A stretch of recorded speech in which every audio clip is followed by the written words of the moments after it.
Hello everyone, welcome back to Biotech Wali. In the last video, we have discussed about the introductory part of the spectroscopy, and in this video, we are going to discuss from basic to advanced level. और जो भी हमसे gate में पूछा गया है उसी को हम क्या करते हैं, स्टार्ट करते हैं. तो चलिए स्टार्ट करते हैं. सबसे पहले आपको दिख रहा है प्रिंसिपल्स ऑफ स्पेक्ट्रोस्कोपी स्क्रीन पे लिखा हुआ. प्रिंसिपल्स ऑफ स्पेक्ट्रोस्कोपी गेट में एक मेन हेडिंग दी गई है और उसके अंदर बहुत सारी स्पेक्ट्रोस्कोपिक टेक्निक्स दी गई हैं. जितनी भी स्पेक्ट्रोस्कोपिक टेक्निक्स दी गई हैं वो सब हम इस वीडियो में कवर करेंगे, और जितनी भी टाइप्स की स्पेक्ट्रोस्कोपी दी गई है वो सब इस वीडियो में कवर करेंगे. ऑल्सो हम इस वीडियो में जितने भी प्रीवियस ईयर क्वेश्चंस है, PYQs जो भी पूछे गए हैं स्पेक्ट्रोस्कोपी से रिलेटेड, वो सब कवर करेंगे. तो आपको गेट के क्वेश्चन पेपर से स्पेक्ट्रोस्कोपी के क्वेश्चन सॉल्व करने की ज़रूरत नहीं पड़ेगी, क्योंकि मैंने विद सॉल्यूशन इस PPT में सब कुछ इंक्लूड किया है. तो स्टार्ट करते हैं स्टार्टिंग से. तो सबसे पहले आता है स्पेक्ट्रोस्कोपी. स्पेक्ट्रोस्कोपी में आप देख सकते हैं स्पेक्ट्रोस्कोपी को हमने दो वर्ड में ब्रेक किया है, पहला लाइट और दूसरा स्टडी. अगर हम इसकी डेफिनेशन की बात करें तो study of the light and interaction with matter और between particles such as electron, proton and ions. तो इसकी मतलब लाइट का और मैटर का इंटरेक्शन है, जस्ट सिंपली स्पेक्ट्रोस्कोपी और कुछ नहीं है. लाइट वो चीज़ है जो हमें हर छोटी से छोटी चीज़ देखने में मदद करती है, और मैटर जिसके ऊपर लाइट पड़ते ही सब उसकी अंदर की पूरी चिट्ठी खोल देती है. ठीक है. तो इसके बाद देखते हैं. हमने अभी लास्ट स्लाइड में आपने देखा कि हमने दो चीज़ हाईलाइट की हुई हैं, लाइट और मैटर. तो सबसे पहले हम लाइट और मैटर को पूरा डेप्थ में देखेंगे, उसके बाद हम आगे चलेंगे, क्योंकि ताकि बहुत ही इजी हो आपके लिए स्पेक्ट्रोस्कोपी को पूरा समझना. ठीक है. सबसे पहले लाइट क्या है. लाइट एक इलेक्ट्रोमैग्नेटिक वेव है जो ऑसिलेट करती है स्पेस में. इलेक्ट्रोमैग्नेटिक वेव मतलब आपको नाम से ही समझ आ रहा है, जिसके पास electric as well as magnetic field दोनों है, वो क्या है, इलेक्ट्रोमैग्नेटिक वेव है. आपको ये तो पता ही होगा कि लाइट का डुअल नेचर होता है, यानी वो वेव नेचर भी शो कर सकती है और वो पार्टिकल नेचर भी. बट यहाँ पर हमें उसके वेव नेचर से सब कुछ लेना देना है, तो हम उसके वेव नेचर के बारे में देखेंगे कुछ. क्या कि वेव क्या है, वही जो रिपीटेटिव पैटर्न में मूव करती रहती है, जिसके पार्टिकल्स रिपीटेटिव पैटर्न में मूव करेंगे, एक वेव बनाएंगे और एनर्जी एक दूसरे से ट्रांसफर करेंगे. ठीक है. फिर एक मेन चीज आती है जो स्पेक्ट्रोस्कोपी में लाइक वेवलेंथ और फ्रीक्वेंसी का बहुत बड़ा रोल है, तो हम उनको देखेंगे. वेवलेंथ क्या है. If we join any two consecutive maxima और मिनिमा. आप देख सकते हैं अगर हम कोई भी दो कॉन्जिक्यूटिव मैक्सिमा और मिनिमा को ज्वाइन कर दें. ठीक है, यहाँ से आपको दिखाते हैं. अगर आप कोई भी दो, ये ना, ये कोई भी दो मैक्सिमा और मिनिमा को ज्वाइन कर दे तो हमारी क्या बन जाती है, तो हमारी एक वेवलेंथ बन जाती है. उसके बाद frequency, number of full wavelength per unit time.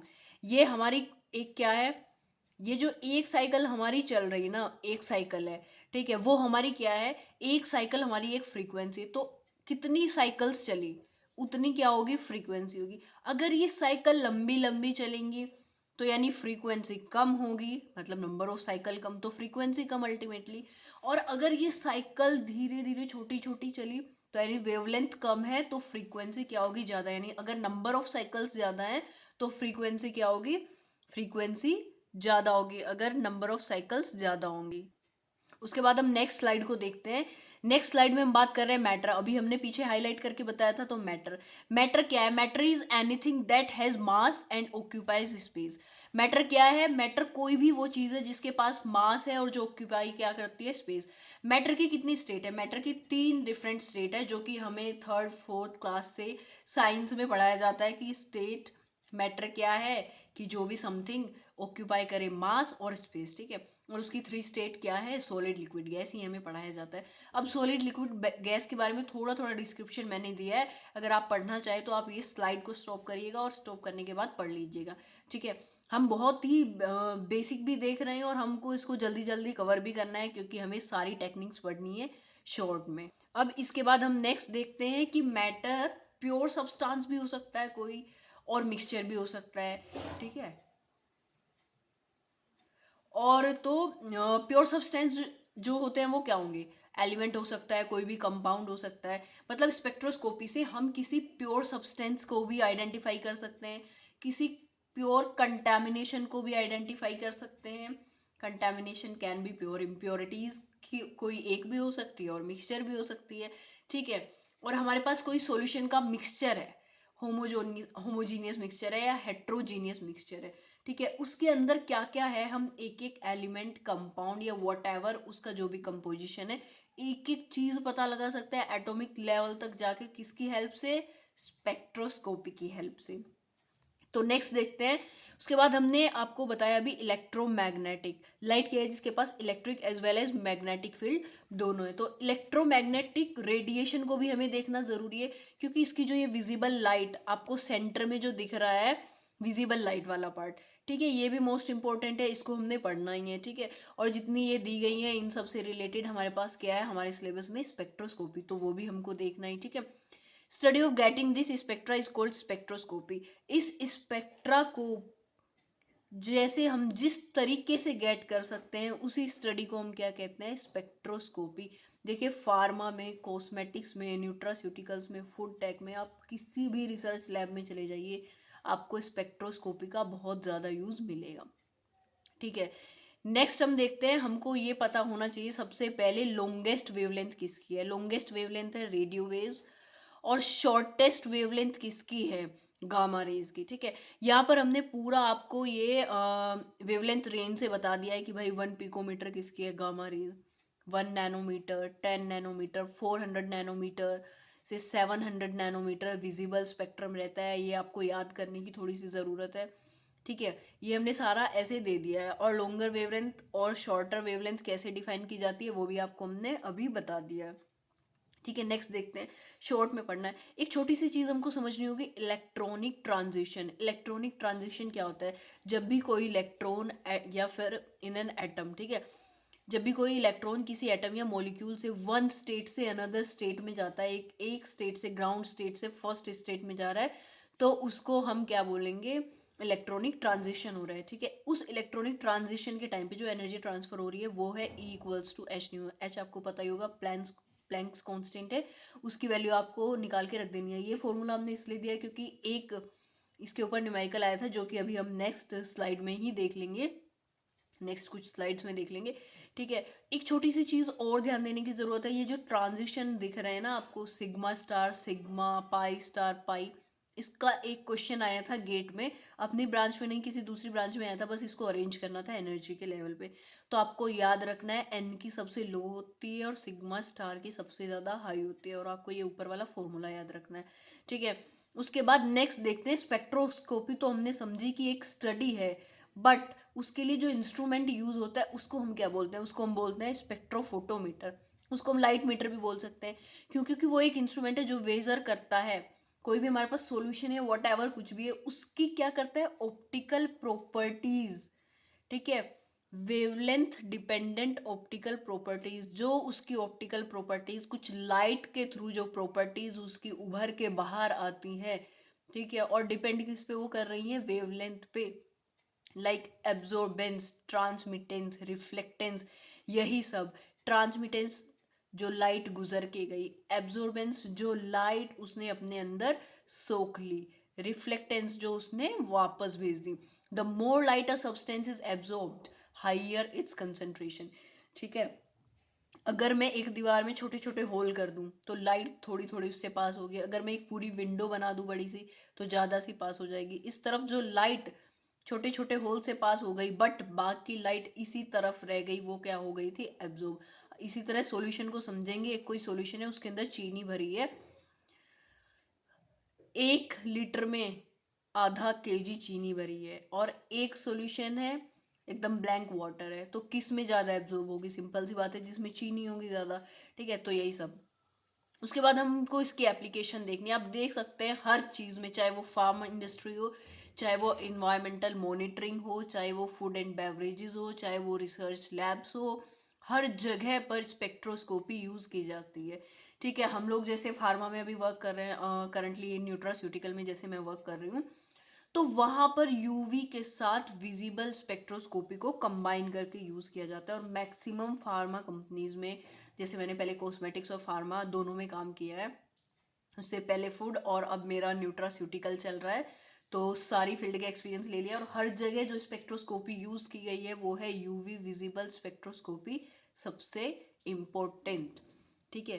Next देखते हैं इसी का कि इस स्पेक्ट्रोस्कोपी के जो है स्पेक्ट्रोफोटोमीटर के कंपोनेंट्स क्या है। सबसे पहले आपको देखने को मिलेगी क्या, लाइट सोर्स, ठीक है। उसके बाद एंट्री एंड एग्जिट स्लिट के बाद आप देख सकते हैं प्रिज्म। उसके बाद monochromator, sample compartment, detector, monitoring device. सबसे पहले आप देखेंगे ये लाइट सोर्स है, यहाँ से लाइट जैसे ही निकलेगी वो जाएगी कोलीमेटर के पास, यानी ये है एंट्री स्लिट। जितनी भी लाइट सोर्स से लाइट निकली वो हो गई है यहाँ पर फोकस। यहाँ पर फोकस होने के बाद जाती है एक प्रिज्म के पास जिसको हम कहते हैं मोनोक्रोमेटर। वैसे मोनोक्रोमेटर ये क्या है, ये एग्जिट स्लिट है, ठीक है। ये एग्जिट स्लिट है, इसने वेवलेंथ को सिलेक्ट किया। लाइक मेरे को सिर्फ यूवी में, मतलब मेरे को यूवी स्पेक्ट्रोस्कोपी पढ़नी है, तो मुझे चाहिए कि यूवी रेंज की जो लाइट है वो सिर्फ पास हो जाए, ठीक है। विजिबल में आप देख सकते हैं ये विजिबल ये जो प्रिज्म है इसने लाइट को डिवाइड कर दिया, स्प्लिट कर दिया इनटू 7 कलर्स, और इन 7 में से भी मुझे जिस वेवलेंथ की लाइट चाहिए वो आगे पास हो जाएगी। आप देख सकते हैं जिस वेवलेंथ की लाइट मुझे चाहिए, येलो लाइट मेरे को चाहिए, तो येलो पास हो गई। तो इनिशियली जो लाइट पास हुई उसको हमने आई नोट से डिनोट किया, ठीक है। कुछ एब्जॉर्ब हो गई होगी यहाँ पर, और जो ट्रांसमिट हुई उसको हमने आई टी से किया। हम क्या करते हैं ना, ऐसे जनरली हम जब यूवी यूज़ करते हैं, ये है हमारे पास 2 क्यूबिट, ये हमने यहाँ पे आपको एक दिखाया है 2 क्यूबिट। इसमें हमने क्या रखा, पहले तो ब्लैंक चला लिया, दोनों का एकदम सेम आ रहा है, ठीक है। फिर एक में ब्लैंक रखा, दूसरे में हमने रेफरेंस स्टैंडर्ड रखा जिससे हम कंपेयर करेंगे। फिर एक में ब्लैंक ही रहेगा, फिर दूसरे में हम अपना सैंपल रखेंगे, ठीक है। सबसे पहले ब्लैंक रखा, हटा दिया, ठीक है। फिर रेफरेंस स्टैंडर्ड रखा, हटा दिया, फिर जो हमारा सैंपल था वो रखा, और एक जो है अपना कांस्टेंट रहने वाला है, ठीक है। उसके बाद डिटेक्टर डिटेक्ट करेगा कि कितनी ट्रांसमिट हुई, मतलब आई नोट कितनी आई थी और आई टी कितनी ट्रांसमिट हुई, और डिटेक्ट करेगा और उसको डिजिटल डिस्प्ले पर हमें क्या कर देगा, शो कर देगा। तो बहुत सिंपल सा इसका बेसिक है जो कि आप अच्छे से पढ़ सकते हैं, ठीक है। उसके बाद नेक्स्ट आती है इसके कुछ फीचर्स की, मतलब इसके कुछ जो मेन फीचर्स हैं वो हैं क्या, like capable of measuring frequency shift, और सबसे अच्छी चीज स्पेक्ट्रम, जिसको हम क्या बोल रहे हैं, fingerprint of light, fingerprint of light, ठीक है। रिवील कर देता है इसकी जो मतलब मेन खास बात यह है कि ये एटॉमिक लेवल तक जाके बता सकता है, इवन डिफरेंट आइसोटोप्स भी हमको ये बता सकता है, ठीक है। और क्या कर देता है, रिवील कर देता है composition, structure and properties of matter, trace amount of pollutants और कंटामिनेंट्स। लाइक ड्रग डिस्कवरी की बात कर लें, हमारे पास कोई एक ड्रग है जो हमारे पास एक्टिव सॉल्ट है, एपीआई यानी एक्टिव फार्मास्यूटिकल इंग्रेडिएंट, हमारे पास कोई एपीआई है उसका नाम है पैरासीटामोल, जो कि आप लोगों ने अच्छे से सुना ही होगा।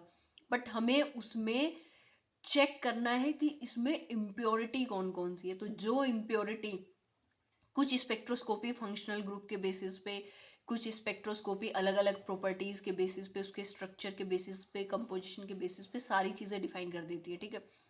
तो हमें उस पैरासीटामोल में देखना है कि इसमें इम्प्योरिटी क्या है, इसमें इस पैरासीटामोल के अलावा है क्या।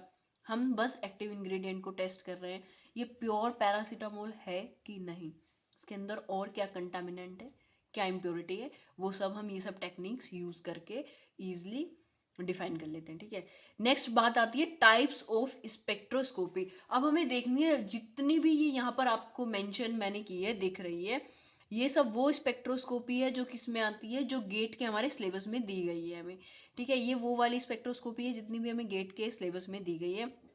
सबसे पहले आप देख सकते हैं यूवी विजिबल स्पेक्ट्रोस्कोपी, ठीक है। ऐसे अल्ट्रावायलेट स्पेक्ट्रोस्कोपी है सिर्फ यूवी, पर अगर हम विजिबल इसमें लगा दे रहे हैं, ठीक है, तो ये यूवी विजिबल, हमने यूवी को और विजिबल को दोनों को मिला के किया है, क्योंकि मैक्सिमम तो भाई यही यूज़ होती है हर जगह पे, ठीक है।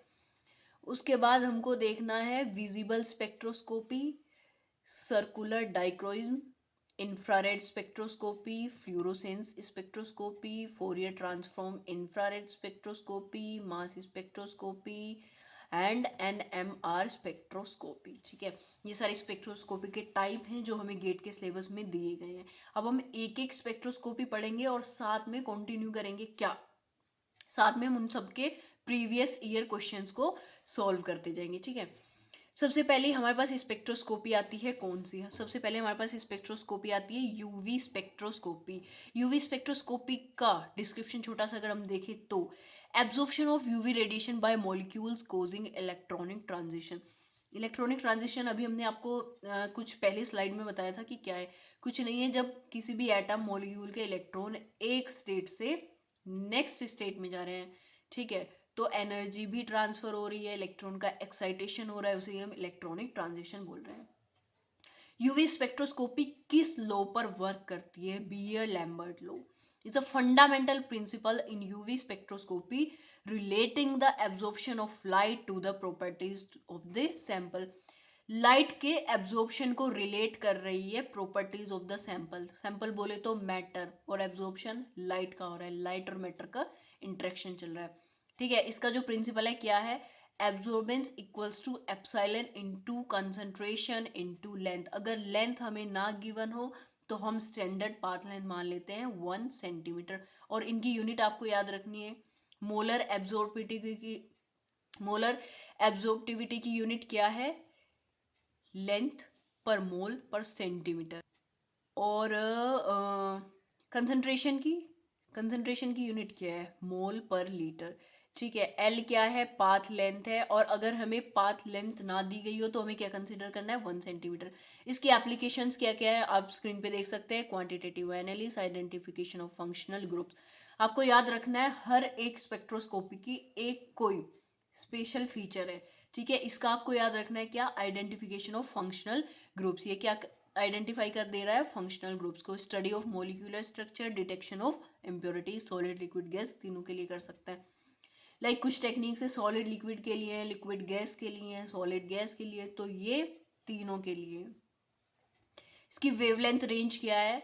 200 टू 400 नैनोमीटर यूवी की, अल्ट्रा वायलेट की। अगर हम विजिबल पे जाएंगे तो 400 से 700। और पैरामीटर आपने देखे ये कंसंट्रेशन और path length, absorbance, concentration, path length और एप्सिलॉन, यानी ये मोलर एब्जॉर्प्टिविटी, यही चार इसके फॉर्मूले में आ रही है। नेक्स्ट देखते हैं, इसके ऊपर एक न्यूमेरिकल आया है। The molar absorptivity of a compound is 1000 molar inverse centimeter inverse. If the absorbance is 0.5, what will be the concentration of compound? देखिए हमारे पास क्या फॉर्मूला है? A, हमारे पास फॉर्मूला है A equals to epsilon C L। हमारे पास ये formula है, ठीक है। इसमें से हमको क्या दिया है? हमको उसने मोलर एब्जॉर्प्टिविटी यानी कि एप्सिलॉन ये दे दिया है, ठीक है, और हमको उसने एब्जॉर्बेंस भी दे दी है। और पाथ लेंथ जब हमारे पास ना हो तो हम उसको क्या कंसीडर कर लेते हैं? स्टैंडर्ड पाथ लेंथ, ठीक है, 1 सेंटीमीटर, मतलब 1 कंसीडर करना है, यूनिट जो भी आपको गिवन होगी। तो करना ही गया है आपको, एब्जॉर्बेंस की आपने वैल्यू रख दी है 0.5, एप्सिलॉन की आपने वैल्यू रख दी है, और आपको स्टैंडर्ड आपने वैल्यू रख दी, और आपको निकालना क्या है? सी आपको निकालना है। तो आपका आ गया 0.005 मोलर, और इसको मिली मोलर में कन्वर्ट कर देंगे। अगर मिली मोलर में पूछा है तो 0.5 मिली मोलर। इसका आंसर आ गया। सिंपल सा क्वेश्चन है, आपको बस एक फॉर्मूला याद करना है और आप कर लेंगे। नेक्स्ट क्वेश्चन आता है, बहुत सिंपल है बट थोड़ा सा घुमाया। और हाँ, मैं आपको बता दूं जितने भी फॉर्मूलाज है वो सारे के सारे मैं क्वेश्चंस के थ्रू कवर कर दूंगी, तो आप सारे क्वेश्चंस को सॉल्व जरूर करें, ठीक है। अब हमें जो नेक्स्ट क्वेश्चन दिया है वो कुछ ऐसा दिया है। A solution contains metal complex absorbs light at 480 nanometre with a molar extension coefficient of 15,000 litre mole inverse centimetre inverse. If the path length is 1 centimetre, अगर कुछ ना दिया हो तो भी हमें 1 सेंटीमीटर कंसिडर करना है, और हमें दे दिया है तो भी 1 centimetre. And transmittance is 20.5%, calculate the concentration. और मैंने फॉर्मूला तो ये आपको हिंट के लिए दिया है, हमको यहाँ पर क्या करनी है? Concentration calculate. सबसे पहले हमको ये फॉर्मूला याद रखना है, ठीक है। हमको ये फॉर्मूला याद रखना है और देखना है इस फॉर्मूले के अकॉर्डिंग हमें क्या क्या दिया है और क्या क्या नहीं दिया है। जो हमें नहीं दिया है उसी को हम निकालेंगे और इस फॉर्मूले में पुट कर देंगे और हमारा आंसर आ जाएगा। यही इसकी बेस्ट और शॉर्ट ट्रिक है, आई कैन से। तो सबसे पहले क्वेश्चन में देखते हैं 480 नैनोमीटर वेवलेंथ दी है, क्या इसका हमारा कोई यूज है? ये क्वेश्चन हमें आप खुद से पूछना चाहिए और आपको भी खुद से, ठीक है। With the molar extinction coefficient of 15,000 litre, यानी हमको ये एप्सिलॉन दे दिया है, ठीक है। इफ द पाथ लेंथ, अगर आपको कुछ समझना आए, litre mole inverse centimetre inverse unit दिया, आप यूनिट से पहचानेंगे कि अगर ये कंसंट्रेशन होता तो इसकी यूनिट क्या होती, वो तो आप कमेंट डाउन करके बताइए, ठीक है। और नेक्स्ट पाथ लेंथ दी है तो इसकी यूनिट क्या होगी, ये भी आप कमेंट करके बताइए, ये तो आपको सीधा सीधा गिवन भी है। और हमें दिया है ट्रांसमिटेंस, यानी हमें एल दिया है, यानी हमें ट्रांसमिटेंस दिया है और हमें एप्सिलॉन दिया है। तो हमारे पास जो ये फॉर्मूला है, इस फॉर्मूले में से हमें दो चीज़ें तो पता चल गई, गिवन है, एल भी पता चल गया, एप्सिलॉन भी पता चल गया, और उसके बीच में जो लिखा है सी यानी कंसंट्रेशन, कंसंट्रेशन हमें निकालनी है। और इधर पे है हमारा क्या, एब्जॉर्बेंस, ठीक है। ये हमको कैसे निकालना है भाई, ट्रांसमिटेंस दिया है हमारे पास तो हमारा एब्जॉर्बेंस इजीली निकल जाएगा। एब्जॉर्बेंस का फॉर्मूला क्या है, एब्जॉर्बेंस का फॉर्मूला है absorbance equals to minus log 10 base into transmittance. तो कुछ नहीं करना, ट्रांसमिटेंस की वैल्यू हमने रख दी है यहाँ पर, ये देखिए माइनस log 10 इंटू 0.205, क्योंकि ये परसेंटेज में दिया था तो 0.205 हमने इसको नॉर्मल वैल्यू में कन्वर्ट कर लिया। और एब्जॉर्बेंस हमारे पास सिंपली निकल के आई है 0.6882 अप्रोक्स, और इसी को हमने अब एब्जॉर्बेंस को पुट किया और हमारे पास कंसंट्रेशन की वैल्यू आ गई, क्या, मोल लीटर इनवर्स। और अभी हमने कंसंट्रेशन की यूनिट आपसे पूछी थी, तो देखने वाले तो यहाँ से भी कमेंट कर सकते थे मोल लीटर इनवर्स। वेल, चलते हैं नेक्स्ट स्लाइड पे और देखते हैं कि जो क्वेश्चन पूछा गया है एमसीक्यू टाइप पूछा गया है नेक्स्ट। अभी तक एनएटी पूछे गए थे, तो आपको ये भी आइडिया होना चाहिए कि एनएटी और एमसीक्यू या फिर मैच द फॉलोइंग किस टाइप के क्वेश्चन हमसे स्पेक्ट्रोस्कोपी से पूछे जा रहे हैं। तो the Beer Lambert law is used in, अभी हमने बताया कि जो यूवी स्पेक्ट्रोस्कोपी है वो मेन प्रिंसिपल जो फॉलो करती है, उसका जो गवर्निंग लॉ है वो क्या है, बियर लैम्बर्ट लॉ। तो इसका करेक्ट आंसर क्या होगा, यूवी स्पेक्ट्रोस्कोपी, ठीक है। नेक्स्ट देखते हैं, calculate the energy of 1 mole of photon of wavelength of 600 nanometre. हमें कैलकुलेट करनी है किसकी energy, 1 mole of photon. Photon क्या है भैया, पैकेट्स ऑफ लाइट, ऐसे पढ़ा है 12th में अच्छे से, ठीक है। Calculate the energy of 1 mole of photon of wavelength of 600 nanometre. तो हमने अभी आपको जब इलेक्ट्रॉनिक ट्रांजिशन पढ़ाया था और बताया था कि इस छोटे से फॉर्मूला पे एक क्वेश्चन आया है। आप अपनी चीट शीट बना सकते हैं, जितने भी फॉर्मूलाज आपको क्वेश्चंस में कवर हुए हैं उनको आप नोट डाउन कर सकते हैं, ठीक है। तो E equals to H nu, छोटा सा बड़ा ही आसान सा फॉर्मूला हमने आपको बताया था। तो इसमें देखें क्या क्या दिया है हमें और क्या नहीं दिया है, सबसे पहले तो हमें यही देखना है। तो V को हम क्या लिख सकते हैं, V को हम लिख सकते हैं C बाय लैम्डा, V को हम क्या लिख सकते हैं, C बाय लैम्डा। तो H क्या है, equals to H nu, H क्या है, प्लैंक्स कांस्टेंट जिसकी वैल्यू आपको पता है 6.62 into 10 to the power 30 - 34 joule per second, ठीक है, जूल सेकेंड। और C की वैल्यू भी आपको पता है, C क्या है, लाइट, स्पीड ऑफ लाइट, ठीक है। इसकी वैल्यू क्या है 3 इंटू 10 टू द पावर 8, और अगर सेंटीमीटर में हम ले रहे हैं तो इसको हम 10 ले लेते हैं, 10 सेंटीमीटर पर सेकेंड, ठीक है।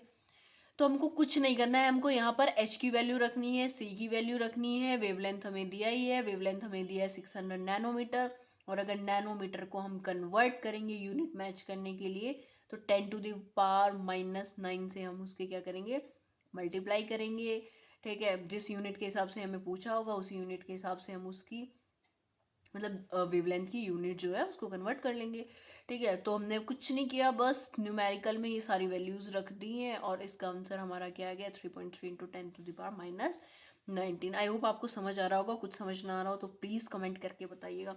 नेक्स्ट देखते हैं विजिबल स्पेक्ट्रोस्कोपी। ये भी एक एनालिटिकल टेक्निक है जो मेजर करती है absorption of light in the visible region, ठीक है। इसके लिए मेन चीज़ क्या होनी चाहिए, ये requires the sample to be coloured. जो हम सैंपल की, जिस भी सैंपल की हम कुछ भी प्रॉपर्टीज देखना चाह रहे हैं, जो भी डिटेक्ट करना चाह रहे हैं, उसके लिए वो सैंपल कलर्ड होना चाहिए। अगर वो सैंपल कलर्ड नहीं है तो कुछ भी हम बहुत सारे जो इंडिकेटर्स आते हैं, मिथाइलिन ब्लू, मेलाचाइट ग्रीन, ब्रोमोक्रिसोल, जितने बहुत सारे इलेक्ट्रोफिनोल ब्लू को जो भी इंडिकेटर्स आते हैं, हम अपने उस सैंपल के हिसाब से उसको कलर्ड बनाएंगे और तब जाके हम विजिबल रेंज में, विजिबल स्पेक्ट्रोस्कोपी से उसको ऑब्जर्व करेंगे। इसका फंडामेंटल प्रिंसिपल क्या है? इसका भी फंडामेंटल प्रिंसिपल क्या है? इलेक्ट्रॉनिक ट्रांजिशन, जो अभी हमने पढ़ा, एक स्टेट से दूसरी स्टेट में जाएगा, एनर्जी ट्रांसफर हो गई। एनर्जी का फॉर्मूला आपको पता ही है, equals to H nu. Next इसका जो है गवर्निंग लॉ, इसका जो गवर्निंग लॉ है, गवर्निंग लॉ क्या है? इसका भी गवर्निंग लॉ है बियर लैम्बर्ट लॉ। और बियर लैम्बर्ट लॉ भी आपने पढ़ा, epsilon equals to absorbance equals to epsilon into c into l. Applications, compound coloured होना चाहिए। फूड डाइज, जितने भी हमारे फूड प्रोडक्ट्स होते हैं लाइक टोमेटो केचप, उसमें आपने देखा है रेड कलर बड़ा होता है, ठीक है। अब अगर बाहर की टर्मरिक लेंगे तो उसमें भी येलो कलर होता है, नो डाउट। और तीखी मिर्च, रेड चिली पाउडर लेंगे तो उसमें भी रेड कलर पड़ा होता है, आपको पता है। काफ़ी सारी चीज़ें, कुछ चीज़ें आप भी भाई कमेंट करके बता दो, ठीक है। और मतलब ये फूड डाइज जो है उनको टेस्ट करने के लिए डायग्नोस्टिक्स में ब्लड, जो ब्लड होता है वो रेड कलर का होता है, तो उसको भी यूवी स्पेक्ट्रो, ये विजिबल स्पेक्ट्रोस्कोपी से हम ऑब्जर्व कर सकते हैं। इन्वायरमेंट मॉनिटरिंग, कुछ कंपाउंड के ऊपर जब हम लाइट डालते हैं तो वो कुछ कलर शो करते हैं, राइट। तो उसी के बेसिस पे हम इसको क्या कर सकते हैं, इसकी ये सब एप्लीकेशंस है। नेक्स्ट है हमारा C D spectroscopy, most important. और इतना कंफ्यूजिंग तरीके से ये आपको इससे क्या पूछेंगे, एमसीक्यू पूछेंगे कि सारे ऑप्शन तो आपको सेम लगेंगे, और सारे ऑप्शन सेम लगने के बाद आप सोचोगे पढ़ा था, प्रोटीन से रिलेटेड था, पर जब आपको हर एक ऑप्शन में ही प्रोटीन दिखने लगे तो कैसा होगा फिर। तो बस आपको वही मेन चीज़ जो नहीं करनी है वही हम इसमें दिखाएंगे आपको। सीडी स्पेक्ट्रोस्कोपी एक टेक्निक है जो कि लाइट को ही यूज करती है, but chiral molecule, chiral molecule, chiral molecule और प्रोटीन सेकेंडरी स्ट्रक्चर, ये दो वर्ड आप इसमें रट लेंगे। Measures difference in absorbance of left and right circularised, circularly polarised light. देखिए, जब लाइट चारों दिशाओं में जाए तो वो क्या है, अनपोलराइज्ड। और जब लाइट, जैसे 500 की 5 उंगलियां एक दिशा में जा रही हैं, अगर ये 5 उंगली एक दिशा में जा रही हैं तो वो है पोलराइज्ड लाइट, ठीक है। और फिर जब सर्कुलरली पोलराइज्ड लाइट है, या तो सारी लाइट इस तरफ लेफ्ट में जा रही है या फिर राइट में जा रही है, ठीक है। तो लेफ्ट में अलग तरीके से एब्जॉर्ब होगी और राइट में अलग तरीके से एब्जॉर्ब होगी। यही सीडी स्पेक्ट्रोस्कोपी मेजर करती है, ठीक है। ये नहीं कि आपको पता है ना, अगर क्लॉकवाइज जा रहे हैं तो थोड़ा सीधा हमको लगता है, और एंटी क्लॉकवाइज जा रहे हैं तो हमें थोड़ा उल्टा लगता है। सेम उसी तरह कायरल मॉलिक्यूल्स के साथ भी है। एब्जॉर्बेंट, जो लाइट को एब्जॉर्ब है वो डिफरेंट तरीके से करते हैं। इसके कुछ फॉर्मूलाज हैं, वो आपको सीधा सीधा मैंने बोला है ना, फॉर्मूला लिस्ट आप देख के बनाइए, याद करनी पड़ेंगे।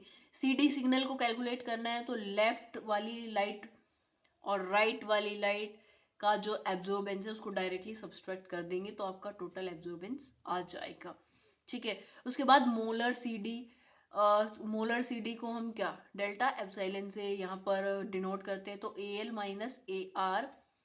आप अगर इसको रीअरेंज करके देखेंगे इस फॉर्मूले को, तो ये भी आपको कुछ बियर लैम्बर्ट लो नजर आने लगेगा।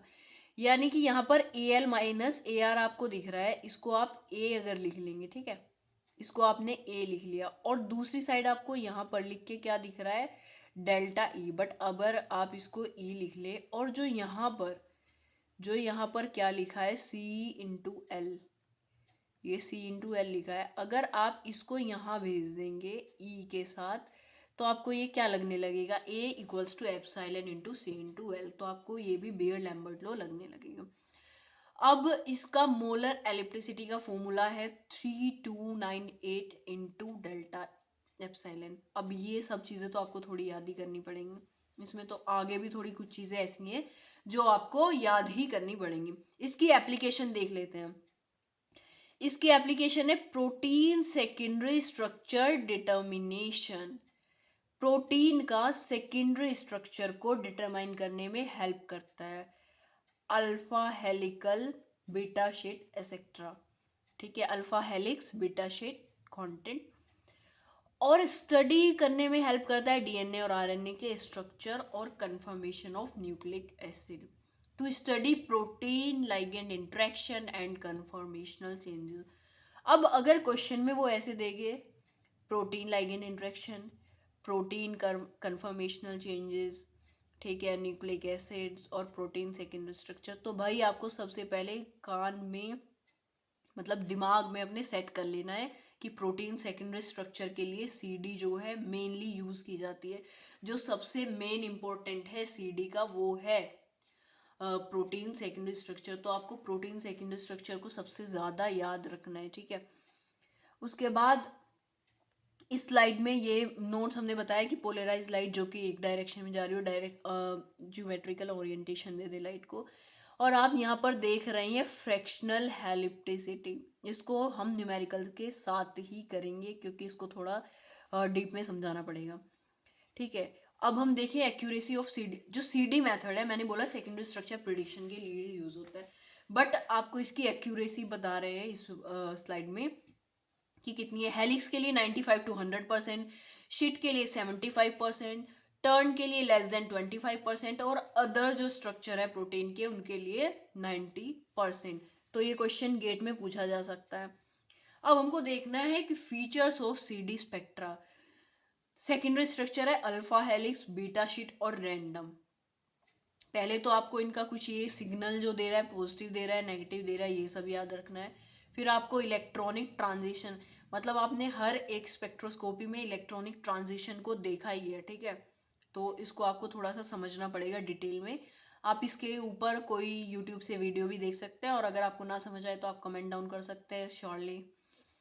मेरा तो काम ही यही है, मैं इलेक्ट्रॉन ट्रांजिशन पे भी आपके लिए वीडियो बना दूंगी, ठीक है। सिग्नल नेगेटिव है कि पॉजिटिव है, ठीक है। इलेक्ट्रॉनिक ट्रांजिशन पाई स्टार, पाई से पाई स्टार कि फिर एन से पाई स्टार, कहाँ कहाँ पर हो रहा है ट्रांजिशन, ठीक है। और जो आपको वेवलेंथ दी है, पोजीशन ऑफ मिनिमा और मैक्सिमा, हमने वेवलेंथ पढ़ी है ना, मिनिमम कहाँ हमें मिल रहा है, मैक्सिमा हमें कहाँ मिल रहा है, पीक कहाँ मिल रही है हमें, उस स्पेक्ट्रम की जो हमें स्पेक्ट्रोस्कोपी का रिजल्ट है वो एक स्पेक्ट्रम में मिल रहा है, उसकी पीक हमें कहाँ मिल रही है, ठीक है। और मोलर एलिप्टिसिटी, अगर ये आपको क्वेश्चन में नहीं दी होगी तो आपको ये 2-4 तो याद रखनी ही पड़ेंगी, कि जैसे कि अल्फा हेलिक्स का है, पॉजिटिव के लिए 60,000 से 80,000 है, नेगेटिव के लिए -36,000 से 3,000 है। अगर आपको वहाँ पे मेंशन है, जैसे कुछ क्वेश्चंस में मेंशन था कि 39,500 ये आपको लेनी है, तो आपको जस्ट वैल्यू रखनी है फॉर्मूला में और आपका आंसर बस मतलब माइनस करना है और आंसर आ जाएगा। बट आपको पता होना चाहिए कि 208 नैनोमीटर और 222 नैनोमीटर पे अल्फा हेलिक्स नेगेटिव सिग्नल देता है, तो आपको माइनस का साइन लगाना ही पड़ेगा। जैसे कि ये है पॉजिटिव, ठीक है, यहाँ पर आपको दिख रही है 190 से 95 नैनोमीटर पर और इसकी मोलर एलिप्टिसिटी इतनी है, ठीक है। फिर आपको दिख रहा है नेगेटिव, नेगेटिव पे 222 नैनोमीटर पे -36,000 से 3,000 है। यही क्वेश्चन गेट में पूछा भी था। ये दोनों आपको वेवलेंथ दी हुई है, ठीक है। तो आपने ये -36,000 लेना है। इन्होंने माइनस लगाया नेगेटिव सिग्नल के साथ, पहले से पॉजिटिव सिग्नल के साथ कोई माइनस नहीं लगाया है। अगर बीटा शीट की बात करें तो 195 से 200, 215 से 220 नैनोमीटर, ये बीटा शीट के लिए, ठीक है। और रैंडम के लिए आप देख रहे हैं 200 से 220, ज़्यादा वेवलेंथ रेंज नहीं है तो आपको, और -20,000 इलेक्ट्रिसिटी भी है तो आपको कुछ ज़्यादा याद करने की ज़रूरत भी नहीं है, ठीक है। पर आपको पॉजिटिव में याद कर लेना है, मतलब नेगेटिव अल्फा हेलिक्स का माइनस, जब हम 100% पे लेंगे और 0% पे लेंगे तो जो पहली वैल्यू दी गई है वो 100% पे और लास्ट वैल्यू 0% पे लेंगे, जितना भी इसमें रैंडम एरर हो सकता है। नेक्स्ट स्लाइड पे चलते हैं और क्वेश्चन के थ्रू आपको ये अच्छे से समझ आ जाएगा, ठीक है। कौन सी स्पेक्ट्रोस्कोपी यानी CD spectroscopy is use to study, देखो, प्रोटीन लिगेंड इंटरेक्शन और प्रोटीन स्ट्रक्चर एंड स्टेबिलिटी। अभी मैंने आपको प्रोटीन स्ट्रक्चर के बारे में और इंटरेक्शन के बारे में दोनों की एप्लीकेशन एक ही स्लाइड के अंदर बताई थी, और मैंने पर आपको ये बोला था कि आपको स्ट्रक्चर मेनली याद रखना है, तो आपको स्ट्रक्चर वाला ऑप्शन ही टिक करना है जब आपके पास MCQ हो, और जब आपके पास MSQ दिया होगा तो फिर आप दोनों दोनों ऑप्शन मतलब टिक कर सकते हैं। नेक्स्ट क्वेश्चन आया है, CD spectroscopy is use to determine. अब इसके चारों ऑप्शन देख के बंदा क्यों कंफ्यूज ना हो, प्रोटीन प्रोटीन प्रोटीन प्रोटीन से ही शुरू हो रहे हैं चारों के चारों ऑप्शन। प्रोटीन लिगेंड इंटरेक्शन, हाँ भाई मैंने पढ़ाया है अभी, लास्ट लाइन में जो एप्लीकेशन में था यही था। प्रोटीन स्ट्रक्चर फर्स्ट लाइन में था, प्रायोरिटी दी गई थी उसको। प्रोटीन फंक्शन, प्रोटीन सीक्वेंस, तो आपको प्रोटीन स्ट्रक्चर पर ही आंसर टिक लगाना है अगर MCQ है, और अगर MSQ है तो आप protein ligand interaction, protein structure, protein sequence सब लगा सकते हैं, ठीक है। नेक्स्ट देखते हैं। नेक्स्ट इसने हमें एक क्वेश्चन दिया है, ठीक है, थोड़ा सा टफ है बट हमने इसको बहुत ही सिंपल जो चीज़ें हमको मतलब रखनी है बस हमने वही ली है। इसने क्वेश्चन में पूछा है, protein has a CD spectrum with a peak at 220 nanometre. अभी हमने बताया था 220 नैनोमीटर पीक कहाँ पर आपको मिल रही है, ठीक है। 200 से लेके 220 तो रैंडम आपको मिल जा रही थी, 195 से लेके 220 तक आपको बीटा की मिल जा रही थी, तो ऊपर जो अल्फा की थी वो कितनी मिल रही थी, ये आपने अभी पढ़ा है, कमेंट करके ज़रूर बताइएगा।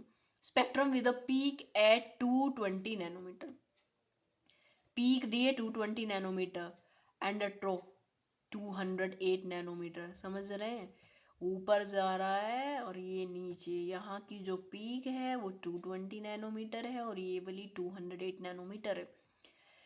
If the mean residue ellipticity at 220 nanometer is 10,000 centimeter mole inverse, what is the percentage of alpha helix structure? उसने तो बता दिया कि ये अल्फा हेलिक्स की बात कर रहा है, तो आपको नेगेटिव, पॉजिटिव और वेवलेंथ सब अगर आपको याद होंगी तो आप फटाफट वैल्यू पुट करेंगे और ऐसे निकाल देंगे। इसका फॉर्मूला क्या है, जो हमें रैंडम वैल्यू दी गई है, ठीक है, जो भी मीन रेजिड्यू एलिप्टिसिटी हमें रैंडम वाली दी गई है सबसे पहले हमने वो रख दी, ये EXP हमें जो एक्सपेरिमेंटल दी गई है, ठीक है। और -3000 अभी आपने देखा था, आपने यहाँ देखा है जो लोवेस्ट है 0% पे रैंडम पे वो है 3000 और हाईएस्ट है 3600, बट एक ऑप्शन में हमें गेट के क्वेश्चन में 39500 दी थी तो हमने उसके थ्रू इसको सॉल्व किया, ठीक है।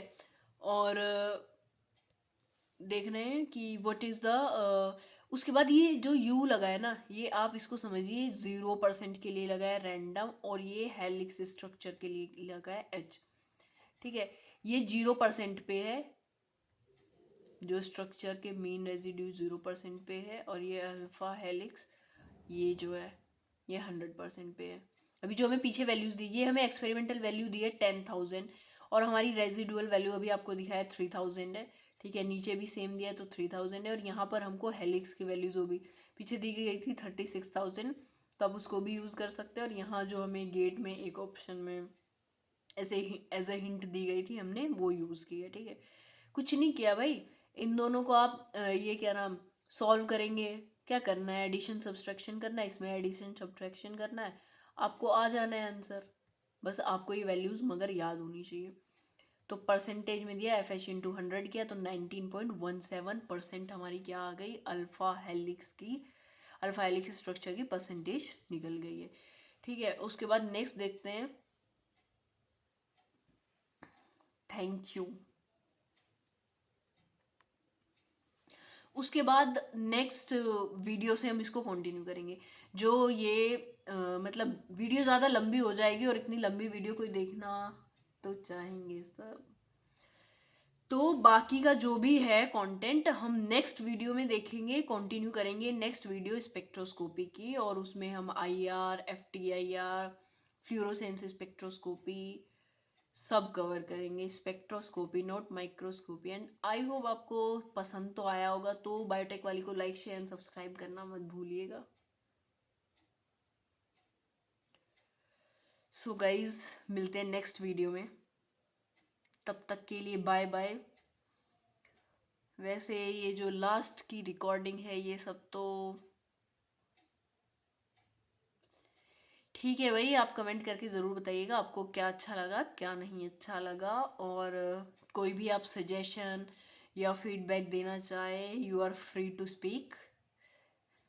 जैसे कि आपको राइट टू स्पीक है तो आप मेरे को बता सकते हैं, उसी के हिसाब से I will try my best. Like share and subscribe to biotech वाली।